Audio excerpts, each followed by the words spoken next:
أما بعد فأعوذ بالله من الشيطان الرجيم.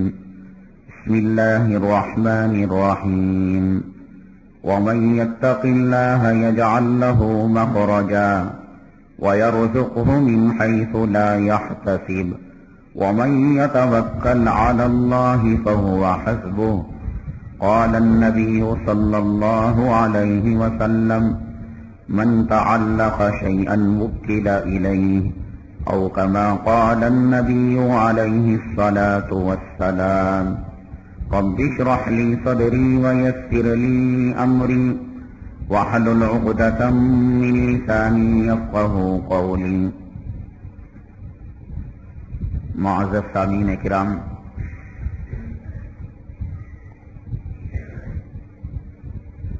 اللہ تبارک تعالیٰ نے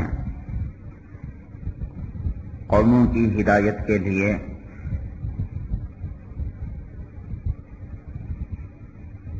شروع ہی سے حضرات انبیاء علی نبینا علیہم الصلاۃ والسلام کا سلسلہ جاری فرمایا. جب نسل انسانی کی شروعات ہوئی اس دنیا میں، اسی وقت سے ہدایت کا چشمہ بھی جاری ہو گیا.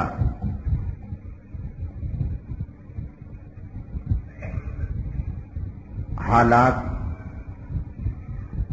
اور قوموں کی کیفیات کے پیش نظر مختلف مواقع پر اللہ تبارک تعالیٰ نے نبیوں کو مبعوث فرمایا، رسولوں کو بھیجا. آدم علیہ السلام آئے، حضرت لوط علیہ السلام، حضرت شیش علیہ السلام، حضرت موسیٰ علیہ السلام. 1,24,000 کم و بیش انبیاء علی نبینا علیہم الصلاۃ والسلام آئے.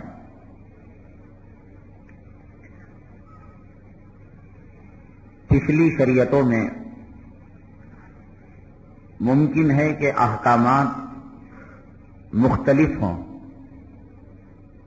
یعنی کسی میں نماز کا طور طریقہ اور ہو، روزے کا طور طریقہ اور ہو، نمازوں کی تعداد اور ہو، لیکن ایک چیز شروع سے لے کر آخر تک اور قیامت تک جو باقی رہے گی وہ یہ ہے کہ اللہ تبارک تعالیٰ نے ہر نبی کے ذریعے سے، ہر رسول کے ذریعے سے اپنی توحید کا اقرار امت کو کروایا. پہلا جو جملہ تھا لا الہ الا اللہ، اس کی تعلیم آدم علیہ السلام نے بھی دی، حضرت شیش علیہ السلام نے بھی دی، ابراہیم علیہ السلام نے بھی دی، حضرت موسیٰ علیہ السلام، حضرت عیسیٰ، پورے نبیوں نے یہ تعلیم دی.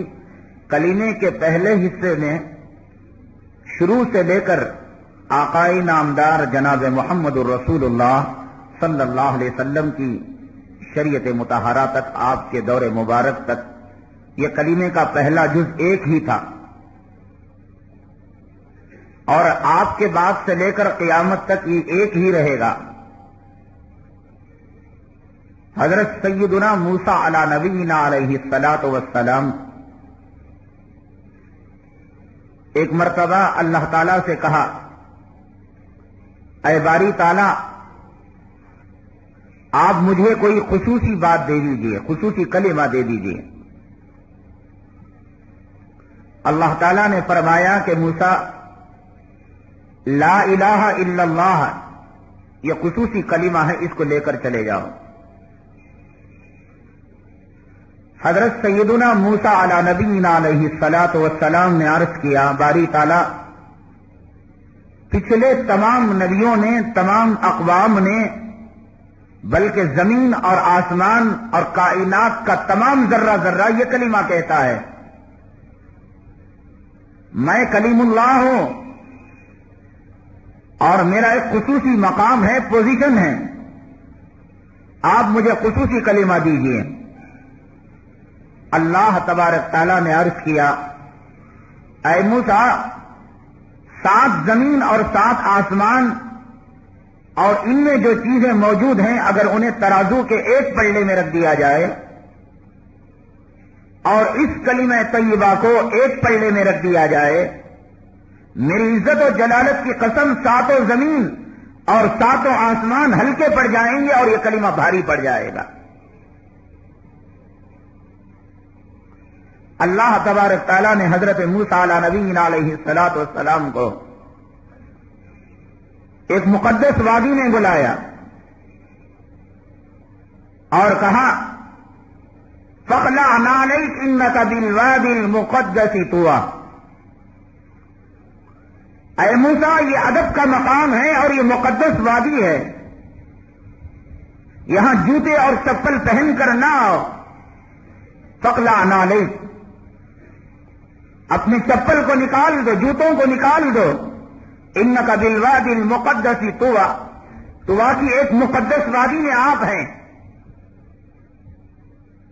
حضرت موسیٰ علیہ نبینا علیہ الصلوۃ والسلام اتنے جلیل القدر پیغمبر، عظیم الشان نبی اور رسول، اور کلیم اللہ کا خطاب آپ کو ملا ہے، طوٰی کی وادی میں اللہ کے مہمان بن کر گئے ہیں۔ میزبان کوئی چیف منسٹر نہیں، کوئی councillor, M L A, M P یا دنیا کا کوئی چودھری یا سود خور یا رشوت خور افسر نہیں، کائنات کا شہنشاہ، رب کائنات، جس کے ایک کن سے زمین بنی ہے اور ایک کن سے آسمان بنا ہے اور جس کے ایک اشارے سے کائنات کا نظام چل رہا ہے، وہ حضرت موسیٰ علیہ السلام کا میزبان ہے۔ میزبان جتنا عظیم الشان ہوتا ہے، دعوت بھی اس کی باعظمت اتنی ہوتی ہے۔ غریب ہوگا میزبان، دسترخوان کے کھانے کے آئٹمز کم ہوں گے۔ کوئی رشوت خور افسر ہوگا جس کا پیسہ مسجد میں لگنے کے لائق نہیں، مدرسے میں لگنے کے لائق نہیں، یتیموں، بیواؤں اور مسکینوں کو وہ روپیہ اور پیسہ نہیں لگ سکتا، وہ 1 لاکھ روپئے شادی محلوں کے بھاڑے میں دے گا، وہ کرسچنوں کی تنظیم کو دے گا، وہ VHP کے مندروں اور ان کے کلیان منڈپ کو دے گا۔ یہ حرام کا پیسہ ہے، لو ہتھیار خریدو اور فرقہ وارانہ فساد میں ہمارے نوجوانوں کے سینوں میں اس کو داخل کر دو۔ کرسچنوں، عیسائیوں، شادی محلوں کے بھاڑے میں یہ روپیہ لو، ہم مسجد نہیں بنیں گے، یتیم خانہ نہیں بنیں گے، اپنی کالج اور اپنی یونیورسٹی اور اپنی شان باقی نہیں رکھیں گے، یہ روپیہ اور پیسہ لو اور فرضی مسلمانوں کے نام سے کتابیں چاہے کرو اور مسلمانوں کے اندر تفریقے ڈالو، مسلمانوں کے ایمان اور عقیدے کو کھوکھلا کرو۔ آدمی روکا دے کر پہچان لیتا ہے کہ اس کا میزبان کتنا بڑا حرام خور ہے۔ 150 روپے اور 200 روپے ایک مرتبہ دیکھ کر پھینکے جانے والے رقبے پر جو آدمی لگاتا ہے، یقیناً وہ شیطان کی نسل اور ذریت کا آدمی ہے۔ اس کا باپ اور اس کا خاندان کوئی انسانی اور نسل انسانی نہیں، وہ شیطان ہے، اس لیے کہ قرآن نے ڈکلیئر کیا ہے۔ آپ کہیں گے مولانا آپ جا کر دیکھے تھے کہ صحیح اس کے باپ سے پیدا ہوا یا شیطان سے پیدا ہوا؟ ہم نے نہیں دیکھا، پیدا کرنے والے نے کہا یہ اس کے باپ کا نہیں ہے، یہ شیطان کا بچہ ہے۔ ان المبذرین کانوا اخوان الشیاطین، فضول خرچ کرنے والے یہ نسل انسانی ہیں، یہ شیطان کے بھائی ہیں، قرآن نے ڈکلیئر کیا ہے۔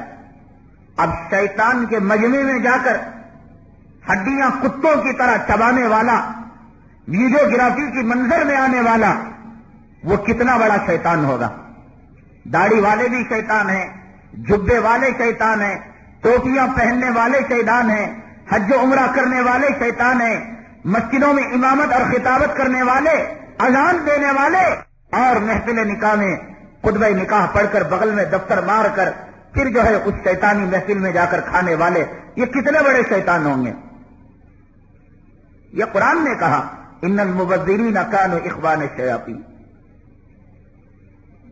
تو رخا دیکھ کر, مکان دیکھ کر اندازہ ہوتا ہے کہ میزبان کس قسم کی مہمان نوازی کرنے والا ہے اور میزبانی کا ثبوت دینے والا ہے. رب کائنات میزبان ہو اور حضرت موسیٰ مہمان ہو تو کیا مہمان نوازی ہوگی, اور وہ بھی اس شان کے ساتھ کہ موسیٰ پیغمبر ہو, نبی ہو, رسول ہو, صاحب تورات ہو, اور مقدس وادی میں تمہیں دعوت دی گئی ہے, یوں ہی نہیں آئے ہو, تمہیں دعوت دی گئی اور بلایا گیا ہے. انک بالوادی المقدس طویٰ. کیا تھی پہلی چیز مہمان نوازی کی؟ اننی انا اللہ لا الہ الا انا فاعبدنی واقم الصلاۃ لذکری. میری سب سے بڑی میزبانی کا اور تمہارے لیے سب سے بڑی مہمان نوازی یہی ہے کہ موسیٰ یہاں سے دسترخوان سے یہ کھانا لے کر جاؤ اور یہ مہمان نوازی کا ثبوت لے کر جاؤ کہ میں ایک ہوں اور میرے علاوہ کوئی معبود نہیں. نہ نفع کا مالک ہے, نہ نقصان کا مالک ہے, نہ زندگی کا مالک ہے, نہ موت کا مالک ہے, نہ صحت کا مالک ہے, نہ بیماری کا مالک ہے, نہ پیدا کرنے کا مالک ہے, نہ مارنے کا مالک ہے. اننی انا اللہ. یہ سب سے بڑی میری میزبانی کا ثبوت کہ توحید یہاں سے لے کر جاؤ. فاعبدنی. موسیٰ پیغمبر ہوئے تو کیا ہوا, نبی ہوئے تو کیا ہوا, کلیم اللہ ہوئے تو کیا ہوا, جب تک زندہ رہو گے میرے محتاج بن کر رہو گے. کسی اور کے سامنے تمہارا سر نہیں جھکے گا, کسی اور سر پر تم رکوع نہیں کرو گے, سجدہ نہیں کرو گے, طواف نہیں کرو گے. فاعبدنی. اپنی نبوت کو باقی رکھنا ہے, اپنی رسالت کو باقی رکھنا ہے تو موسیٰ میرے غلام بن کر تمہیں زندگی گزارنی پڑے گی. میری قدرت کے تم محتاج ہوگے. وَأَقِمِ الصَّلَاةَ لِذِكْرِي. اور نماز کو قائم کرو مجھے یاد کرنے کے لیے. یہ رب کائنات کی مہمان نوازی تھی جس نے جنت کو اپنے حکم سے بنایا, جس نے پھولوں میں خوشبو اپنے حکم سے دی, جس نے سمندر میں روانی اپنے حکم سے دیا, جس نے پہاڑوں کو زمین کے اندر میخوں کی طرح اپنے حکم سے گاڑ دیا, اور جس نے آسمان کو بغیر ستون کے سایہ بنا دیا اپنے حکم سے. یہی چیز تھی اللہ تبارک تعالیٰ نے حضرت سیدنا آدم علی نبینا علیہ الصلوۃ والسلام سے لے کر جناب محمد رسول اللہ صلی اللہ علیہ وسلم تک ہر نبی, ہر رسول اور ہر قوم کو یہی حکم دیا اللہ نے. وما امروا الا ليعبدوا الله مخلصين له الدين حنفاء ويقيموا الصلاة ويؤتوا الزكاة وذلك دين القيمة. انہیں حکم دیا گیا کہ ایک اللہ تعالیٰ سے مانگے. ایاک نعبد وایاک نستعین. اللہ ہی کی عبادت ہوگی اور اللہ ہی سے مانگا جائے گا. یہی ہمارے دین کی اساس ہے, ہمارے دین کی بنیاد ہے, یہی کلمہ. اگر کوئی کہے میں نماز تو پڑھوں گا, میں روزہ رکھوں گا, میں زکوٰۃ دوں گا, میں حج کروں گا, میں نفلی روزے کا اہتمام کروں گا, سب کچھ کروں گا, لا الہ الا اللہ کو نہیں مانتا, نہ اس کا سجدہ قبول ہے, نہ عبادت قبول ہے, نہ روزہ قبول ہے, نہ نماز قبول ہے. دیکھنے میں یہ لا الہ الا اللہ ایک چھوٹا سا کلمہ ہے. اس کے معنی اللہ کے علاوہ کوئی معبود نہیں. کچھ تو بات ہوگی کہ اللہ نے حضرت موسیٰ علیہ السلام کو کہا کہ ساتوں زمین اور ساتوں آسمان کو ایک پلڑے میں رکھ دیا جائے تو, اور کلمہ طیبہ کو دوسرے پلڑے میں رکھ دیا جائے یہ کلمہ بھاری ہو جائے گا اور سات زمین اور سات آسمان کی چیزیں ہلکی پڑ جائیں گی۔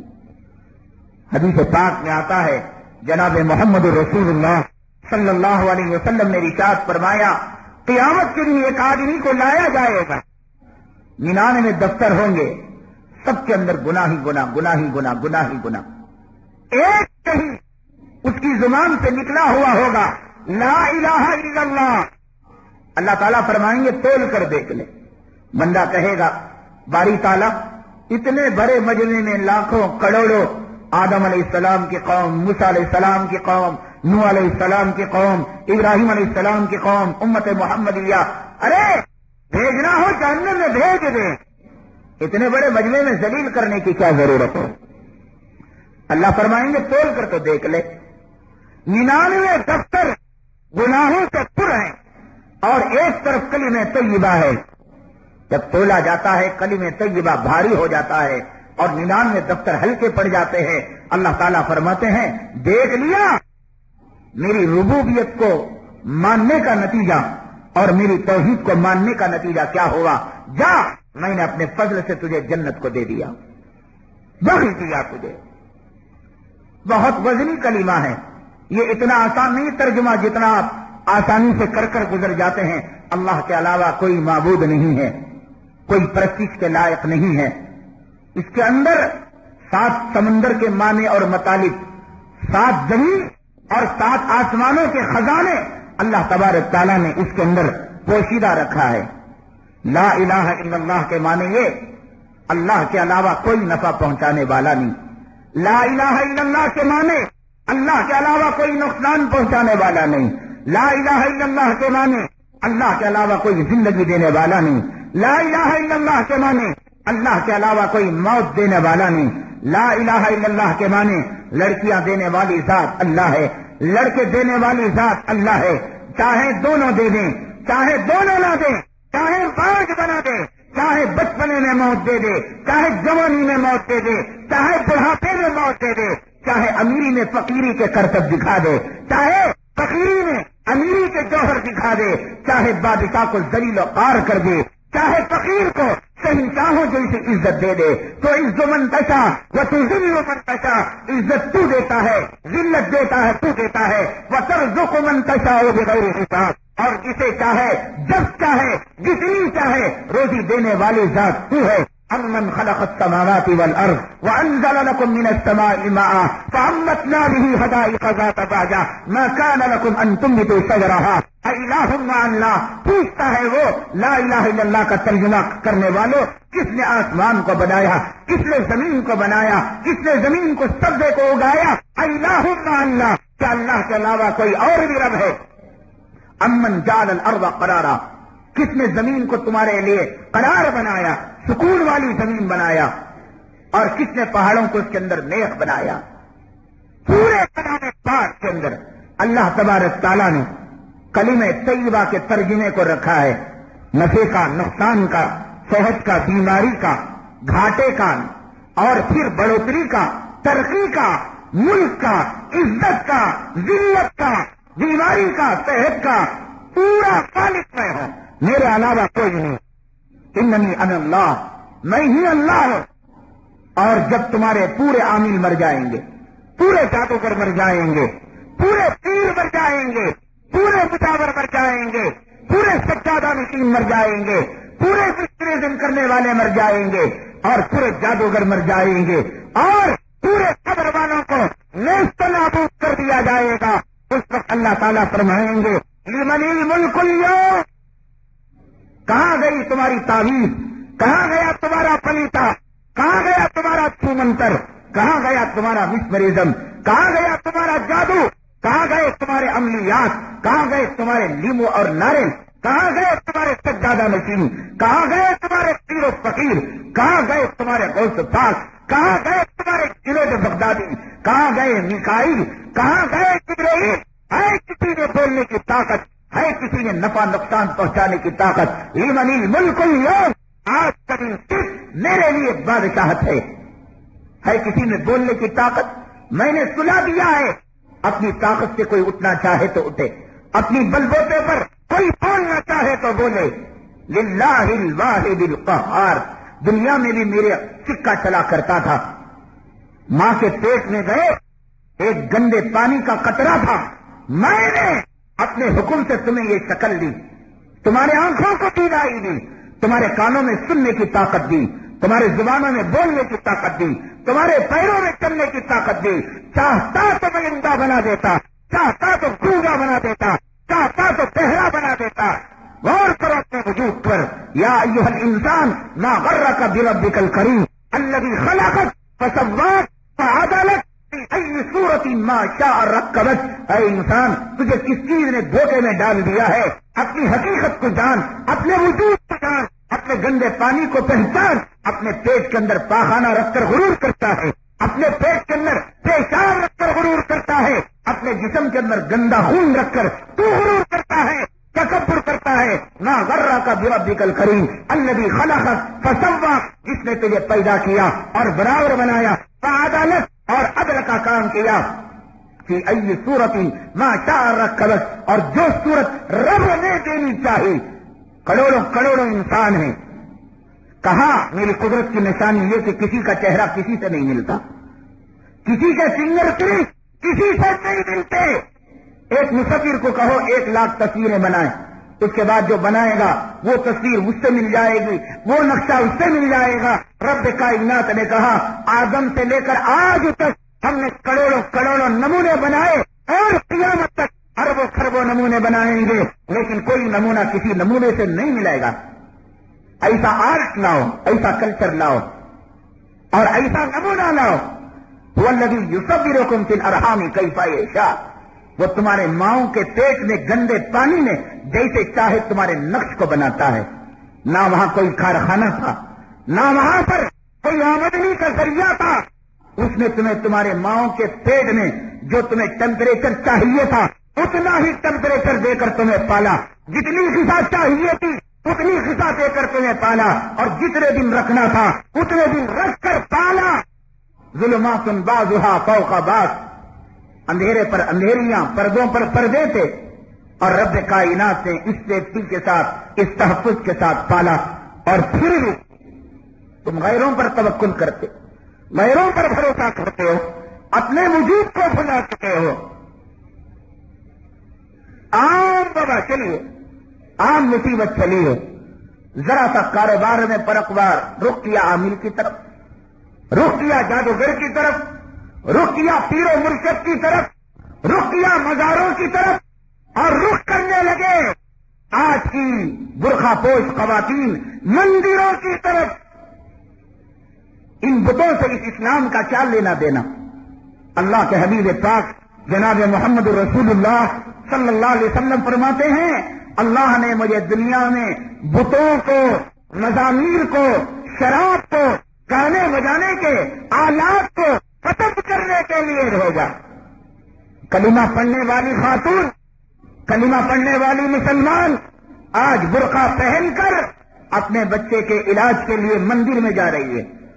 یہ مجاوروں کے پاس جاتی جاتی تھک گئی, یہ سجادہ نشینوں کے پاس جاتی ہوئی تھک گئی, یہ قبروں کے پاس جاتی ہوئی تھک گئی. اب باقی رہ گیا تھا مندروں کے پاس جانا, اب باقی رہ گیا تھا تروپتی کو جانا, اب باقی رہ گیا تھا چرچوں میں جانا, اب باقی رہ گیا تھا عیسیٰ علیہ السلام کے مجسمے اور مریم کے مجسمے کا طواف کرنا. اس کسر کو بھی آج کے زمانے کی عورت نے پورا کر لیا.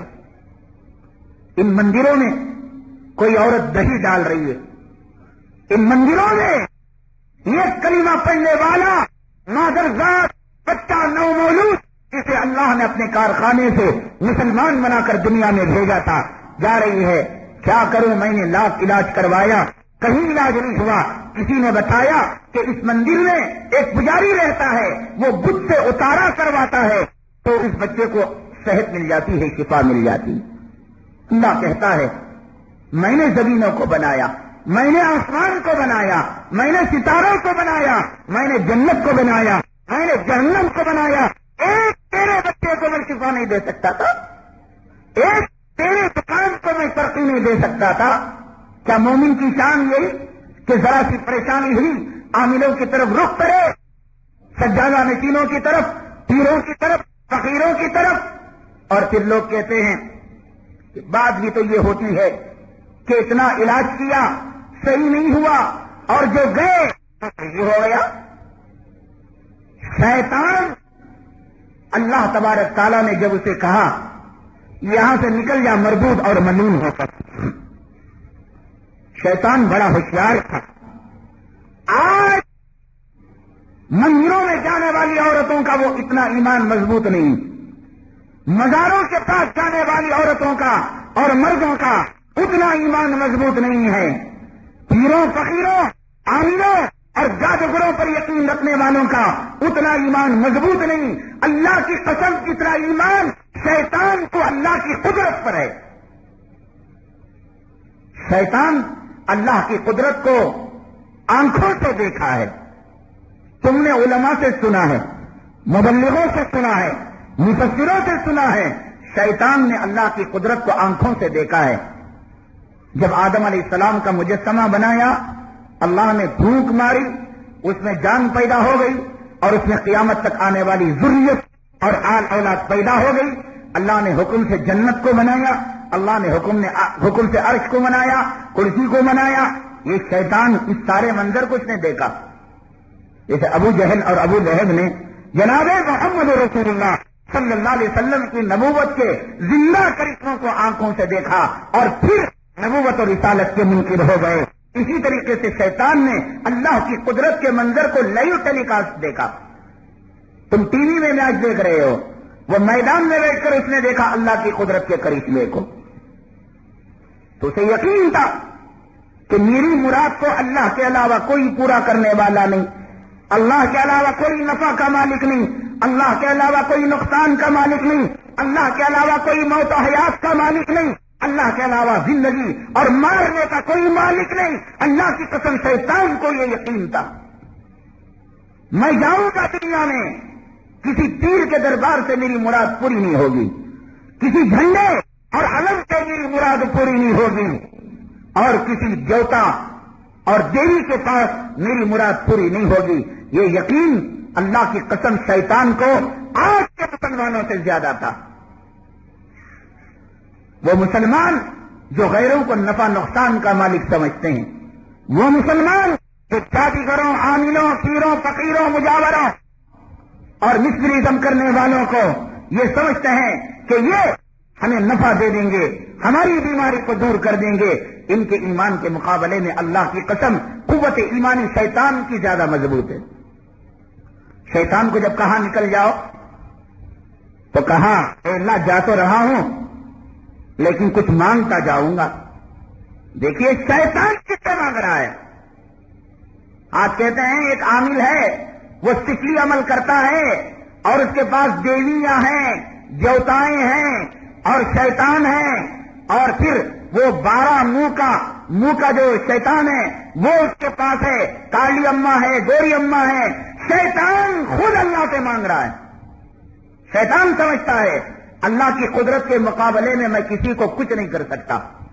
آج کہتے ہیں کہ فلاں کے پاس کالی ہے, فلاں کے پاس گوری ہے, ہم جائیں گے ایمان کا جنازہ ہمارا نکل جائے اور اسلام کا جنازہ ہمارا نکل جائے, توحید ہمارے چپلوں کے نیچے دفن ہو جائے, لیکن یہ ہمارا مسئلہ حل ہو جائے, فلاں کا منہ بند ہو جائے, فلاں قتل ہو جائے اور اس کے منہ پر تالا لگ جائے.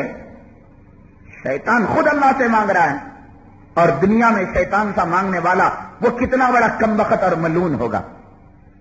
سورہ حشر میں اللہ تبارک تعالیٰ نے ارشاد فرمایا, آج جو لوگ شیطانوں کے پاس جایا کرتے ہیں, سکلیاویلوں کے پاس جایا کرتے ہیں اور گندے عملیات کرنے والوں کے پاس جایا کرتے ہیں, قیامت کے دن کہیں گے باری تعالیٰ اس شیطان نے کہا تھا کہ میری بیٹی بانج ہو گئی تھی, میں گیا تھا اس کے پاس تاکہ کوئی اپنے جھوٹے تھوک کو دے دے. اس کے جھوٹے شیطان کے جھوٹے تھوک کو کلمہ پڑھنے والا مسلمان پانی میں ملا کر پی رہا ہے.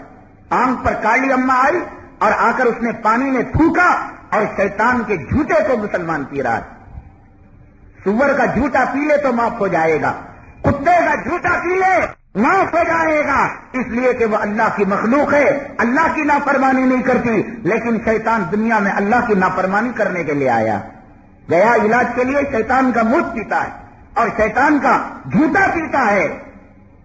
اب آنکھ پر شیطان آیا تو بول رہا ہے شیطان، تو تھوکے گا بھی شیطان اور پھونکے گا بھی شیطان. قیامت کے دن کہے گا انسان، اے اللہ مجھے پتہ نہیں تھا، اس نے مجھے بلایا.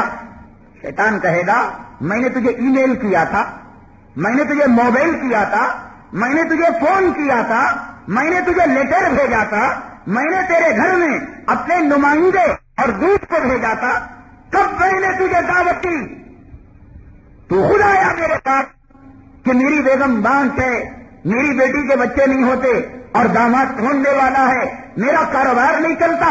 اب آیا ہے پیشاب پینے کے لیے، آیا ہے جھوٹا کھانے کے لیے. تو میں اللہ سے مانگ کر آیا تھا کہ دنیا میں جو تیری بات نہیں مانتے، تیرے راستے پر نہیں چلتے، نبی کے راستے پر نہیں چلتے، قرآن کے راستے پر نہیں چلتے، حدیث کے راستے پر نہیں چلتے، میں انہیں ولیوں کا جھوٹا نہیں کھلاؤں گا، اپنا پیشاب اور اپنا جھوٹا پلواؤں گا. کہیں گے یہ پیشاب کی بات کہاں سے آ رہی ہے؟ یہ حدیث ہی سے آ رہی ہے. جناب رسول اللہ صلی اللہ علیہ وسلم نے ارشاد فرمایا، جناب رسول اللہ صلی اللہ علیہ وسلم نے ارشاد فرمایا کہ جب تم میں کا کوئی آدمی صبح کو اٹھے تو اپنی ناک کو چھنکے، ریٹ ہو یا نہ ہو، آواز سے ہوا کو باہر نکالے.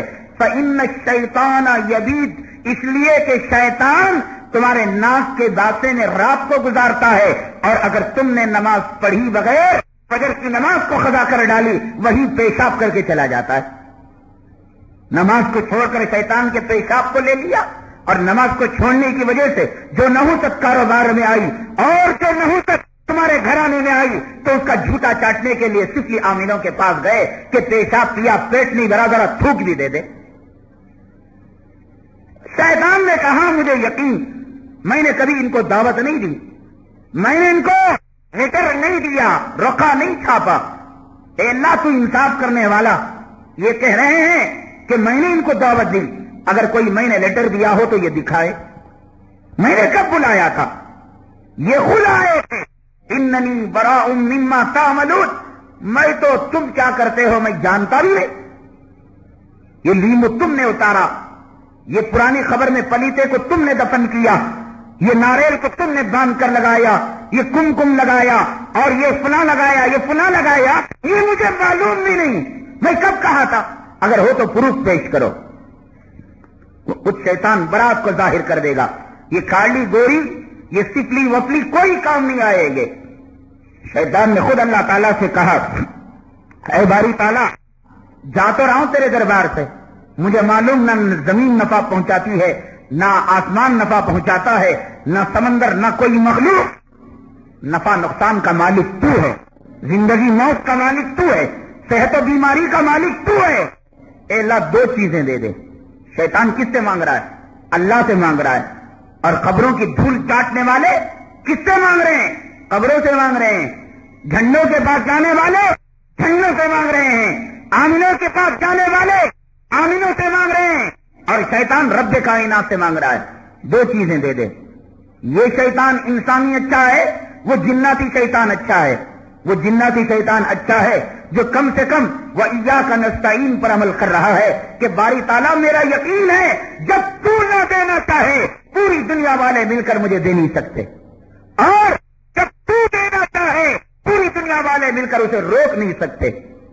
شیطان کا یقین کامل دیکھیے اللہ کی ذات پر، اللہ کی وحدانیت پر، اللہ کے قادر مطلق ہونے پر. دو چیزیں مجھے دے دے. آپ تعویذ لے آئیے کسی عامل کے پاس، لکھا ہوگا یا جبرائیل، یا میکائیل، یا اسرافیل، یا اسرائیل. یہ چار فرشتوں کے نام ہیں اور چاروں مشہور فرشتے ہیں. عامل کے لکھنے کا مطلب یہ ہوتا ہے جبرائیل تو میرے باپ کا غلام ہے اور میرے گھر کا لونڈا ہے، میں تو تجھے اونٹ دیتا ہوں، میں جسے تعویذ دے رہا ہوں آ کر غلامی کر. آپ کو معلوم ہے جناب محمد رسول اللہ صلی اللہ علیہ وسلم پر پہلی وحی آئی کلام پاک کے 30ویں پارے کی سورہ علق کی ابتدائی آیتیں جب جناب محمد رسول اللہ صلی اللہ علیہ وسلم کی عمر مبارک 40 سال کی ہو گئی تو غار حرا کے اندر آیتیں نازل ہوئی اقرا بسم ربک الذی خلق خلق الانسان من علق اقرا وربک الاکرم الذی علم بالقلم علم الانسان ما لم يعلم. یہاں تک کی آیتیں نازل ہوئی. پہلی وحی جب نازل ہوئی تو جناب محمد رسول اللہ صلی اللہ علیہ وسلم کی حالت غیر ہو گئی, حیران اور پریشان ہو گئے. فرمایا زملونی زملونی. وہ پورا واقعہ ہے. حضرت قتیجۃ الکبریٰ رضی اللہ تعالیٰ عنہ کے پاس آپ گئے. ٹھنڈ کے زمانے میں پسینے سے چادر تربتر ہو گئی تھی, لیکن اللہ کے کلام کی لذت کو آپ چکھ چکے تھے, وحی کے مزے کو پہچان چکے تھے.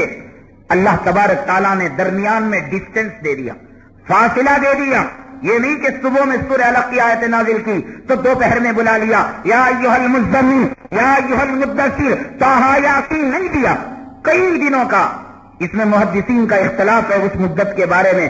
بہرحال ایک لمبا عرصہ تھا وحی نازل نہیں ہوئی.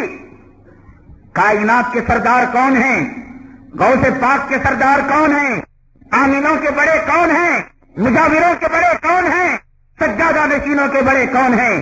اور نبیوں کی امامت کس نے کی؟ فرشتوں کی سرداری کس نے کی؟ جنت کے مالک کون ہیں؟ حوض کوثر کے مالک کون ہیں؟ شفاعت کے مالک کون ہیں؟ لواء الحمد کا جھنڈا کس کے ہاتھ میں ہوگا؟ کلام پاک کی 30 پارے کس پر نازل ہوئے؟ جبرائیل کس کے پاس بار بار آیا کرتا تھا؟ اسرائیل کس کے دربار میں جانے سے اجازت کو مانگا تھا؟ یہ تھے جناب محمد رسول اللہ صلی اللہ علیہ وسلم.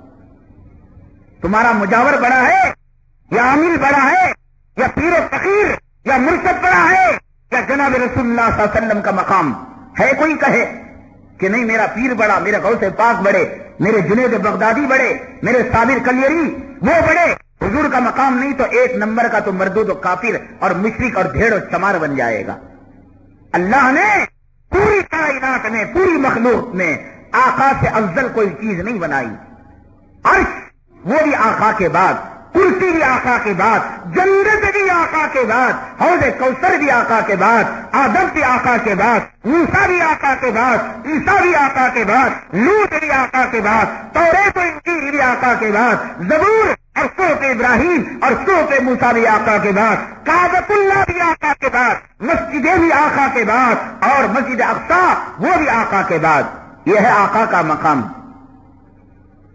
جب وحی رک گئی, وحی کون لایا کرتے تھے؟ جبرائیل لایا کرتے تھے.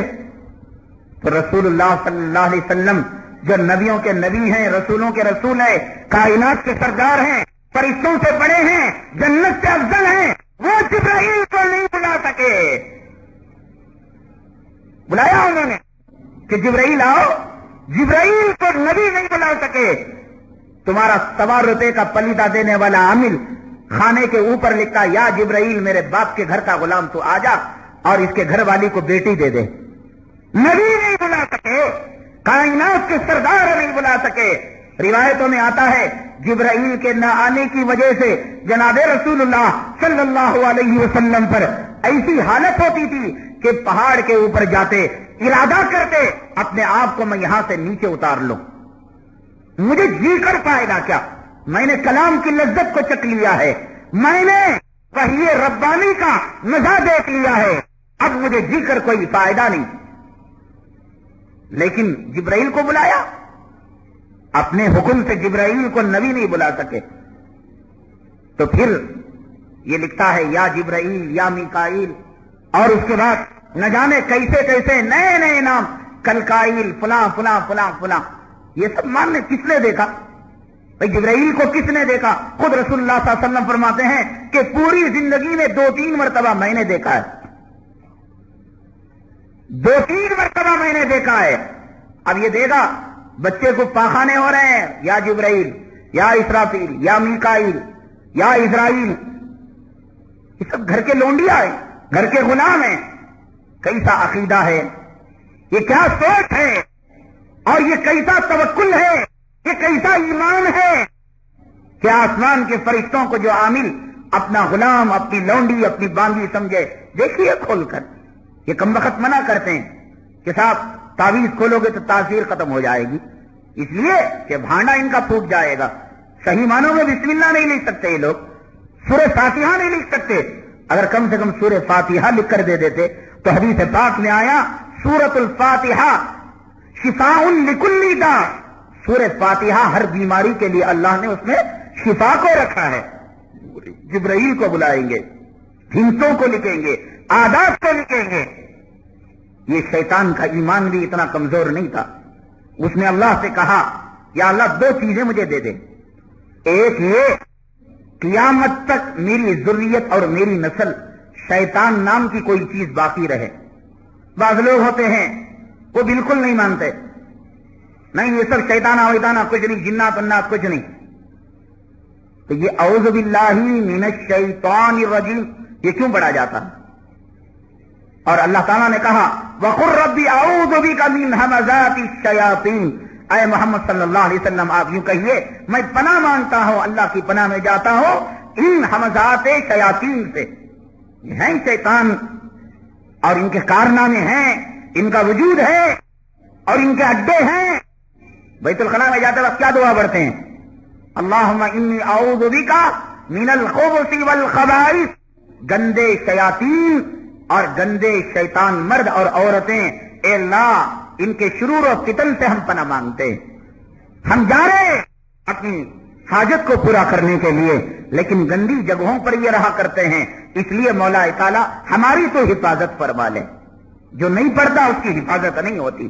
اگر آپ کو بیت الخلاء جانے کی دعا یاد نہیں، استنجا جانے کی دعا یاد نہیں، انگریزی میں کنڑ میں لکھ کر یاد کر لیجئے۔ چھوٹے چھوٹے بچے 1 سیکنڈ کے 10ویں حصے میں اور چھوٹی سی میوزک کے اشارے پر گانا بول سکتا ہے، تو آپ کو نبی کریم صلی اللہ علیہ وسلم کی بتائی ہوئی دعا یاد نہیں۔ تو ایک چیز تو یہ مانگا اس نے کہ قیامت تک کے لیے مجھے مہلت دے دو، میری نسل میری ذریت ختم نہ ہو۔ اسی وجہ سے کلام پاک کو جب پڑھا جاتا ہے، خاص طور سے اعوذ باللہ من الشیطان الرجیم، بیت الخلاء کو جاتے ہیں تو شیطان مردود سے پناہ لے کر جاتے ہیں۔ شیطان ہے اور قیامت تک رہے گا۔ اور دوسری چیز کم وقت ایک اور لے لیا، وہ یہ کہ مجھے تصرف کہتے ہیں کہ جب تیری مرضی ہو اور میں کچھ کرنا چاہوں تو یا اللہ میں جو چاہوں وہ ہو جائے۔ میں سانپ بننا چاہوں سانپ بن جاؤں، میں چونٹی بننا چاہوں چونٹی ہو جاؤں، میں مکھی بن جاؤں، میں مچھر بن جاؤں، میں کسی گدھے کو عورت کا روپ دے دوں اور کسی عورت کو گدھی کا روپ دے دوں، یہ مجھے دے دے۔ اللہ تعالیٰ نے کہا ہاں دے تو دوں گا، لیکن میرے توحید کے مت والے اور مجھ پر توکل کرنے والے اور مجھ پر بھروسہ کرنے والے اور مجھ پر اعتماد کرنے والے، میری دکان توحید کے سوداگروں پر تیری نہیں چلے گی۔ آئے گا تو آنکھ پر۔ اور یہ کہتے ہیں نا، ایک آدمی خودکشی کر کے مر گیا اور رات کو سیکنڈ شو دیکھ کر آلے کر تھا، مجھے بلایا، تو بھی میں سیکنڈ شو دیکھ کو شراب پیتے تھے تو میں دیکھا تو غائب ہو گیا۔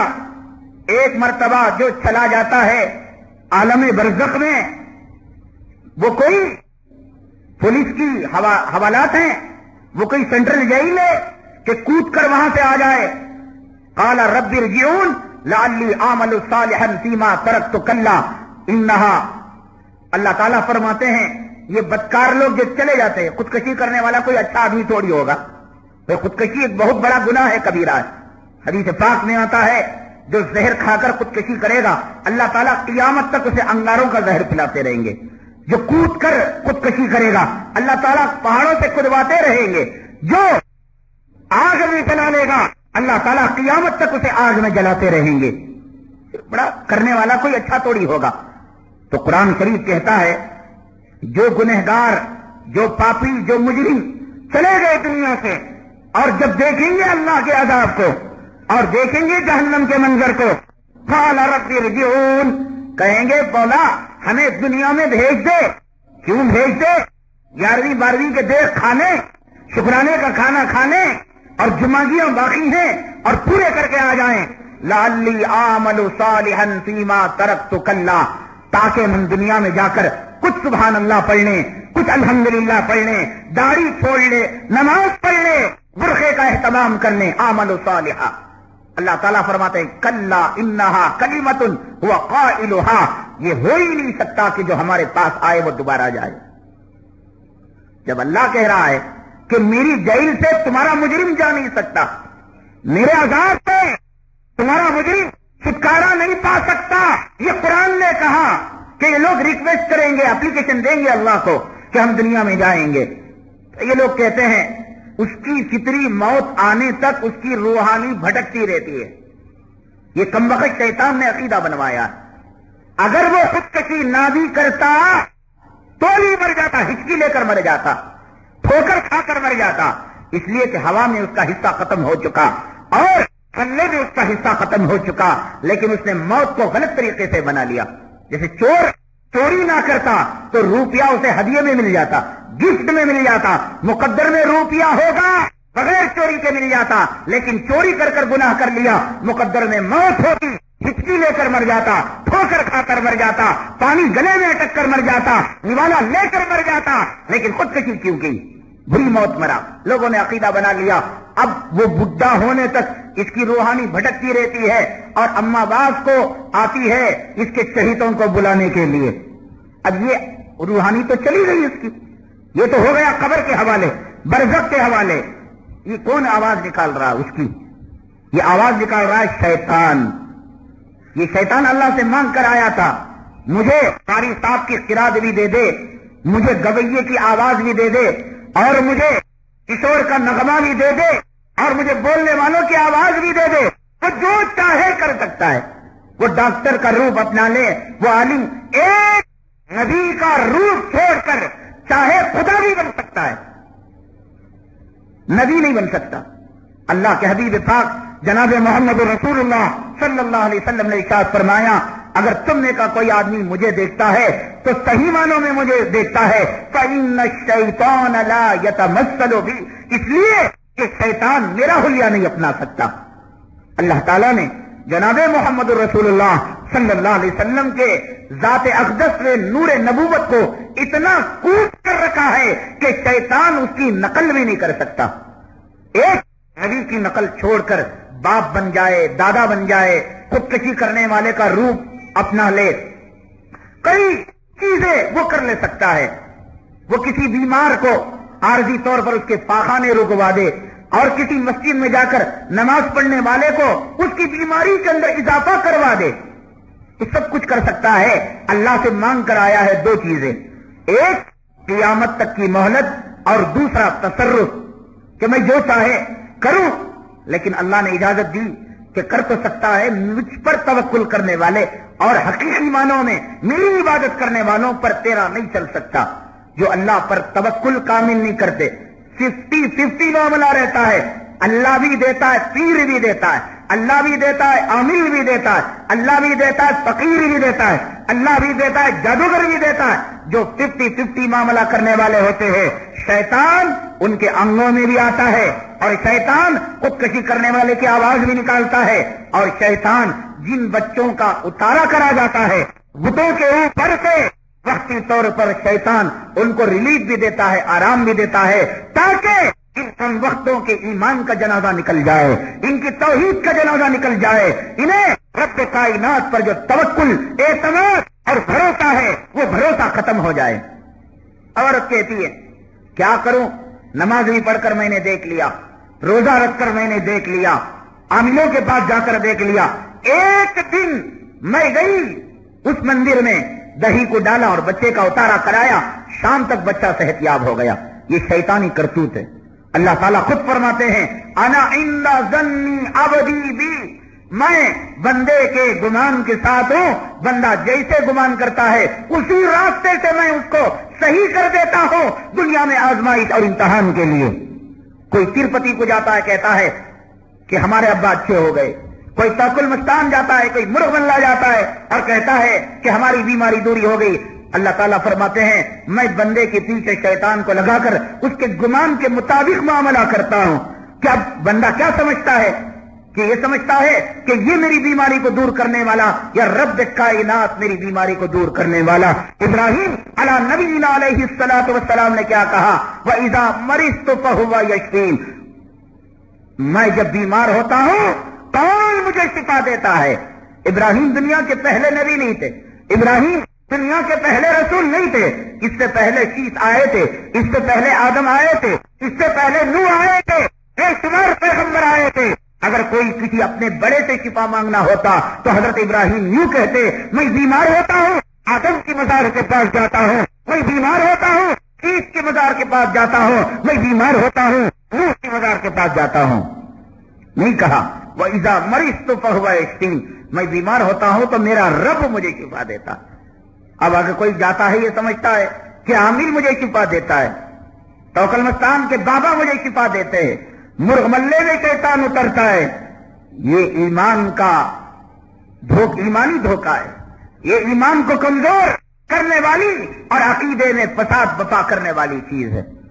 ایک بات آپ مجھے یہ بتائیے، کائنات میں آپ جانتے ہیں مسلمانوں کی سینکڑوں جماعتیں ہیں، تبلیغی، دیوبندی، اسلامی، فلاں فلاں فلاں، لیکن ہر جماعت کہتی ہے جناب محمد الرسول اللہ صلی اللہ علیہ وسلم افضل الکائنات ہیں، ہے نا؟ یعنی آپ سے بڑھ کر کوئی کائنات کے اندر افضل نہیں ہے۔ اور مسلمان تو مسلمان غیر بھی اس کا اقرار کرتے ہیں کہ جناب محمد الرسول اللہ صلی اللہ علیہ وسلم کی شخصیت اور آپ کی ذات گرامی سے بڑھ کر کائنات میں اور کوئی چیز افضل نہیں۔ غیر مسلم شعراء ہیں، نعت گو، جو رسول اللہ صلی اللہ علیہ وسلم کی شان میں نعت پڑھتے ہیں تو وہ اپنے دیوی دیوتاؤں کے بارے میں وہ کلمات نہیں کہتے جو رسول اللہ صلی اللہ علیہ وسلم کی شان میں وہ کلمات کہتے ہیں۔ غیر مسلم اور ایک کرسچن نے کتاب لکھی ہے 100 بڑے آدمی، اور کرسچن جب ہوگا حضرت عیسیٰ علیہ السلام کو ماننے والا ہوگا، لیکن اس کے باوجود جب 100 بڑے آدمی دنیا کے اس نے کتاب لکھی، مجبور تھا کہ سب سے پہلے آقا انعامدار جناب محمد رسول اللہ صلی اللہ علیہ وسلم کے نام کو اس نے لایا، کہا کہ ان 100 بڑوں میں سب سے بڑے آپ ہیں۔ اللہ تعالیٰ نے کس کو کتنی قدرت دی ہے؟ کیا سمجھتے ہیں عامل کو آپ کہ آپ کی دکان کی بگڑی بنا دے گا؟ کیا سمجھتے ہیں عامل کو آپ کی بیماری کو دور کر دے گا؟ کیا پرہیزگار، کیا داڑھی والا، کیا تہجد گزار، کیا نمازی، ہر کاروبار من پڑا ہے، ہر کاروبار سست پڑا ہے۔ ایک بغیر بنوال کا کاروبار ہے عملیات کا کہ ہمارے علاقے میں ایک بابا آئے ہیں، وہ گردوں پر پھونکیں گے تو گردے کی جو ہے پھتری چلے جائے گی، دل پر پھونکیں گے ہارٹ ٹربل ختم ہو جائے گا، اور شاید وہ مردوں کو پھونکیں گے تو وہ بھی زندہ ہو جائے گا۔ تو ہاسپٹلوں کو ختم کر دو، ان نرسنگ ہوموں کو قتل کر دو، ان بڑے بڑے موٹی موٹی رقمیں لینے والے آپریشنوں میں ڈاکٹروں کو، سفید کوٹ پہننے والوں کو، اور ایک بابا کو ہمالیہ پہاڑ پر بٹھا دو اور ایک پنکھا لگا دو اور کہو پیچھے سے پھونک دے، پورے ہندوستان میں ہوا چل جائے تاکہ کوئی ہارٹ کا پیشنٹ باقی نہ رہے اور کسی کے گردے میں پتری باقی نہ رہے۔ ہے کوئی بابا جو تمہاری بیماری کو دور کرے؟ کیوں جاتے ہو اللہ کے دربار کو چھوڑ کر ان باباؤں کے پاس؟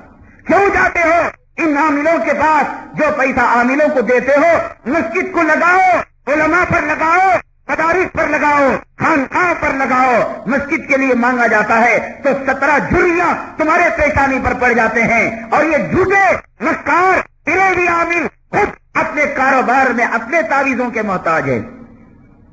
جاؤ ان باباؤں کے پاس، عاملوں کے پاس، وہاں ناریل، یہاں نیمبو، 1 درجن ساز و سامان خود کے کمرے میں لگا ہوا ہے۔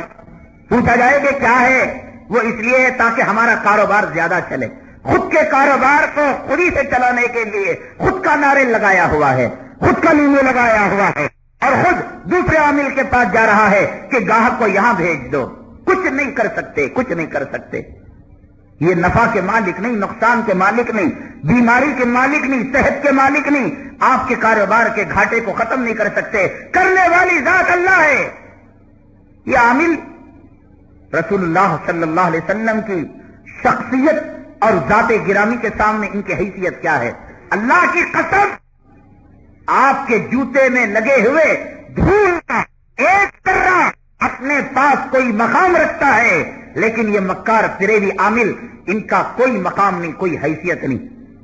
رسول اللہ صلی اللہ علیہ وسلم کے پیشاب کا قطرہ، آپ کے فضلے کا ذرہ، اللہ کی قسم آپ کے پسینے کا قطرہ، آپ کے جسم اطہر کا بال، منہ مبارک اللہ کی قسم کوئی مقام رکھتا ہے ان مکار عاملوں کا کوئی نہ اللہ کے یہاں مقام نہ دنیا میں کوئی مقام.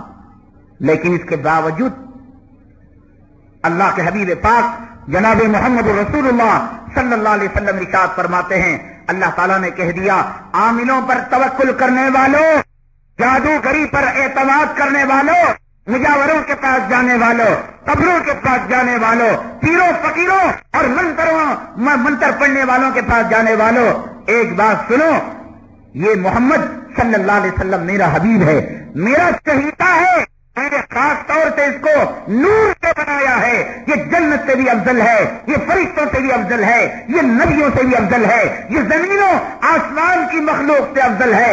اے محمد اعلان کر دو قل لا املک لنفسی نفعا ولا ضرا الا ما شاء اللہ. اے محمد کائنات کے سردار، جنات کے سردار، انسانوں کے سردار، فرشتوں کے سردار، جنتی عورتوں مردوں کے سردار، حوض کوثر کے مالک، لواء الحمد کے اٹھانے والے اور کتاب کے مالک، تم اعلان کر دو لا املک لنفسی نفعا ولا ضرا کہ میں خود اپنی ذات پر نفع نقصان کا مالک نہیں ہوں.